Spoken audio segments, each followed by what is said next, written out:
আসসালামু আলাইকুম, কেমন আছেন সবাই? আশা করি সবাই ভালো আছেন। আল্লাহর অশেষ রহমতে আপনাদের দোয়ায় ও ভালোবাসায় আমি অনেক ভালো আছি।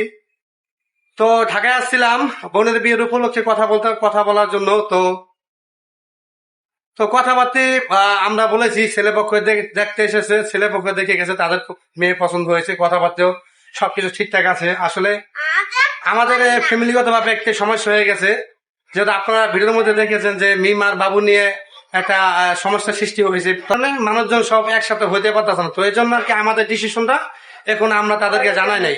তো মানুষজন সব একসাথে হওয়ার পরে আমাদের ডিসিশনটা আপনাদের আমরা জানাবো। তাই তো যাওয়ার জন্য রেডি, রিক্সা উঠে পড়ছে। ওকে বেবির আল্লাহ হাফেজ। আসলে চক বাজার হয়ে যাচ্ছিলাম, তো দেখলাম চক বাজারের পরিস্থিতি। তো এখান দিয়ে আমাদের সচরাচর আসা হয় না, তো আজকে যাচ্ছি, দেখলাম সুন্দরই দেখা যায়, তো ভাবলাম আপনাদের মাঝে কিছু দৃশ্য শেয়ার করি। তো এই জন্য হচ্ছে ক্যামেরাটা ধরলাম। তো আপনারা না, হ্যাঁ, রহমান ভাইয়ের বাপে হ্যাঁ মনে করলে যত মালা আসলো, ঠিক আছে, সব সময় এই চক বাজারে মাল মাল কিনে লয়ে যেত। কত সুন্দর জায়গা, ব্যাগ কিনা এখন করতে লেগেছিল। এই যে আমি একটা ব্যাগ নিয়েছিলাম না তোমার লেগে, পাবো জানো, এই যে এই দোকান থেকে নিয়েছিলাম।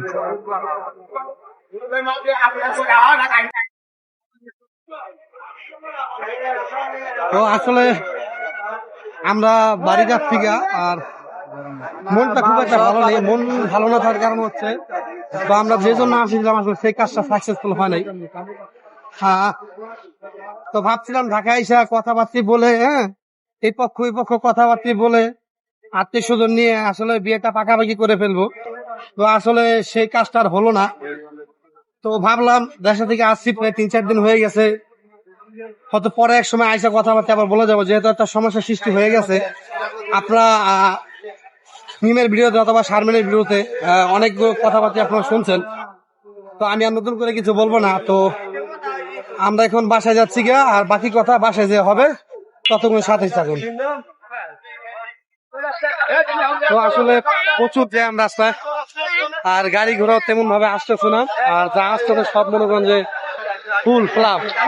অনেকক্ষণ ধরে দাঁড়িয়ে রয়েছি, আর গরমের যে পরিস্থিতি, শরীরটা ঘাম যেন থামছেই না। তারপরে দাঁড়ায় রয়েছি, বাসের জন্য অপেক্ষা করতেছি, দেখি কতদিন পরে বাস আছে। আপনারা দেখেন আমার দুই ছেলে বসে থাকতে থাকতে হরণে যেতেছে, অনেকক্ষণ যাবত বসে রয়েছে, যে গরম। তো আসলে রাস্তায় প্রচুর জ্যাম ছিল, আর কালকে যেহেতু বন্ধর দিন ছিল, গাড়ি পাওয়াটা অনেক কষ্ট হয়ে গেছে। আর আমি বুঝতে পারি নাই যে আজকে এত জ্যাম, আর আমি জানিও না যে আগামীকালকে বন্ধ। তো এই জন্য হচ্ছে আমাদের ওইখানে অনেকক্ষণ দাঁড়িয়ে থাকা হচ্ছে, আর এরপরে আমরা গাড়ি পেয়েছি, মানে অনেক কষ্টদায়ক। তো আমার বউ কোনো মতো একটা সিট পাইছে, আমার বড় ছেলেটা বহাইছে, আর আমার ছোট ছেলেটা আমার ওয়াইফের কুলে ফেলা। আমি রাস্তার মধ্যে ঝলতে ঝলতে মনে করেন আইতে হয়েছে, এছাড়া কোনো অপশন ছিল না। তো অনেক কষ্ট করে আসার পরে এই জন্য আর কি দেখা যাচ্ছে কোনো প্রকারের ক্যামেরা চালু করতে পারি নাই, ভিডিও টিডিও করতে পারি নাই। তো কিভাবে আসছে এই জন্য আপনাদেরকে দেখাতে পারি না। তো এখন আমরা বাসায় এসে শেষ হইয়া এরপর আর কি, ও যদিও অনেক কষ্ট হয়েছে। আর হচ্ছে বাসায় আসার পরে দেখি কারোরই মন মেজাজ ভালো নেই। বাসায় এসে দেখি মা রাগ হয়ে গেছে, আব্বা রাগ হয়ে গেছে। রাগ হওয়ার কারণ হচ্ছে আমি হলো গত 4 দিন যাবত বেড়াতে গেছিলাম, তা আপনারা দেখছেন আমি শারমিনদের বাসায় বেড়াতে গেছিলাম। তো আমি হচ্ছে সংসারে যত খরচপাতি আছে সম্পূর্ণ সংসারের খরচটা আর কি আমি করি। তো আমি যেহেতু চলে গেছি, তো সেখান থেকে আর কি ছোট ভাই বা বাবা মিলে সংসার গুছাইছে। তো এখানে একটা ঘাটতি রয়ে গেছে, তো ঘাটতি রয়েছে। আমি আসলে আইসা শুনি যে এটা ছিল না, ওটা ছিল না। তো এই জন্য আর কি সবারই মন খারাপ, যে হয় 4 দিন 5 দিনের জন্য এক জায়গায় গেছে, হয়তো অন্তপক্ষে এগুলা কিনে নিয়ে যাবো, কিংবা কিনে দিয়ে যাবো, তো সেগুলা হচ্ছে আমি হয়তো করি নাই। তো আমি আসলে এগুলো আমার মাথায় ছিল না আসলে, কারণ আমার হলো যখন যেটা লাগে আমার বাসা থেকে বলে আমি ওটা আনি। আর আমি যে 4 দিনের জন্য চলে যাবো যে এটা আমার আনতে হবে, আসলে এইগুলো আমার মাথায় ছিল না। তো এই জন্য হচ্ছে সবারই মন খারাপ। তো যাই হোক, আসলে ঢাকা থেকে আইসা পড়ছি। আর সবচেয়ে বড় কথা হলো মন মেজাজ আসলে তাদের খারাপ হওয়ারই কথা, যেহেতু এরকম একটা কাজ আমি করছি। তো মন মেজাজ স্বাভাবিক, আমি থাকলেও আমারও মন মেজাজ খারাপ থাকতো। তো যাই হোক, এটা কোনো বিষয় না, সংসারে আছি, এরকম দুই একটু ঝামেলা হতেই পারে। আসলে আমি ঢাকা থেকে যে জন্য আর কি আসলাম, ঢাকা থেকে আসছি হচ্ছে আমার এই শারমিনের বিয়েটা পিছিয়ে গেছে আর কি।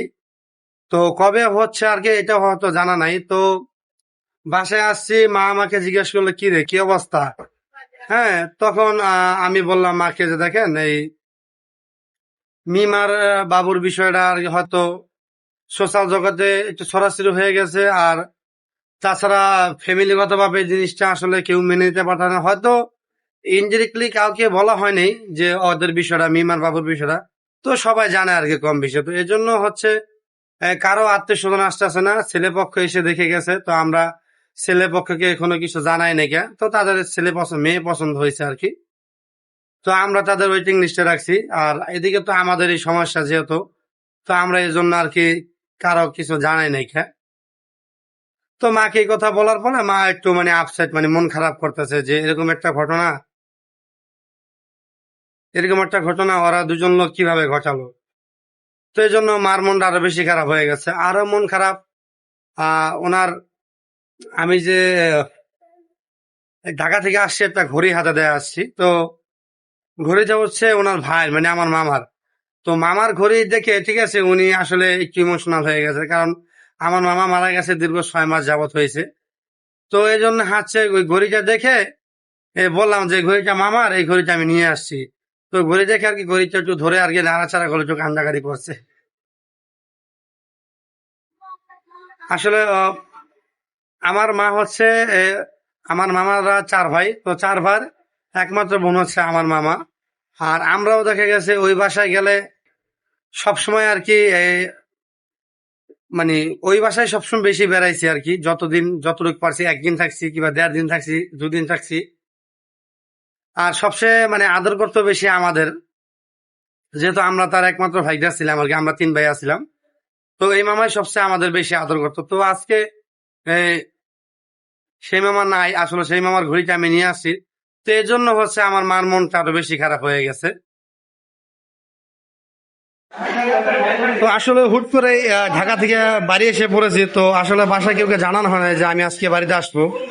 তো এই জন্য আর কি বাসায় খাবারও নাই, তৈরি করা হয় না আমাদের জন্য খাবার। তো আমি আর আমার ফ্রেন্ড মিলে আসি আসলে রেস্টুরেন্টে। তো আমার ফ্রেন্ড আসলে খুব লাজুক, সেজন্য আর কি তাকে দেখানো যাবে না। তো আছে আর কি, আরেক সময় দেখাবো আপনাদের আর কি। আসলে বাইরে প্রচণ্ড গরম, তো যে খাবার খেয়েছি ঠান্ডা না খেলে নয়। তো এই জন্য আসছি আর কি ঠান্ডাটা খাওয়া হচ্ছে। তো প্রচণ্ড গরম, বাইরে অনেক গরম।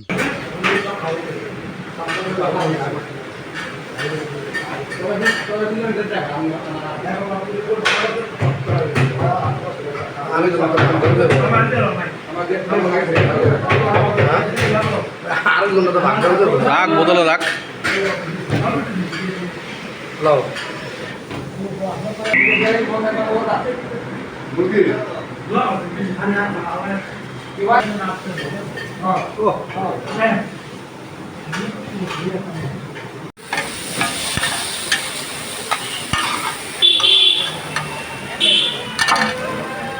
আসলে আমি তো, আপনারা দেখছেন আমি তো এই হোটেলে ভাই আমার বন্ধুর সাথে আমি খেয়ে আসছি। এখন বাসায় তো চিন্তা করলাম সে ধরেছে না খাইয়া, তো চার জন্য নিয়েও আসছি। তো আমাদের এখানে চাপটা আর কি খুব সুস্বাদু হয় আর কি, তো এই জন্য আর কি চাপ আনছি। এই যে দেখেন, পলিথিনটা খোলো। হ্যাঁ, তো ঢাকা থেকে আসার পর তো আমাদের জন্য আয়োজন হয় না আর কি। তো এই জন্য আর কি আমি হোটেল থেকে যে খেয়ে আসলাম। আর প্লাস আপনাদের ভাবের জন্য নিয়েও আসলাম আর কি। খুশি হও না তুমি? খুশি হয়েছো? খুশি আছে, খাওয়ান লাইছি বাজার থেকে যে কষ্ট করে হাইটটা। খাও তুমি, আমি তো খাইছি। তা আমি হোটেলে খাইতে গেলে কি কম খাই? হুম, পোলাপানের মতো ম্যানুজ খায় বুঝছেন, আর কিছু খায় না। বুঝলেন, এটি কিতা বানায় জানেন? এটি কাঁচা দুধ দিয়ে বানায়, কাঁচা ডিম দিয়ে বানায়, এই খায়। খাও খাও দেখি, আজকের ভিডিওটা এই খাও। পর্যন্তই। ইস, খুশি সবাই আছে, সুস্থ অনেক খুশি। থাকবেন, ভালো থাকবেন। খাইলে খাওয়ান আল্লাহ হয়েছে হাফেজ। বাজার থেকে যে।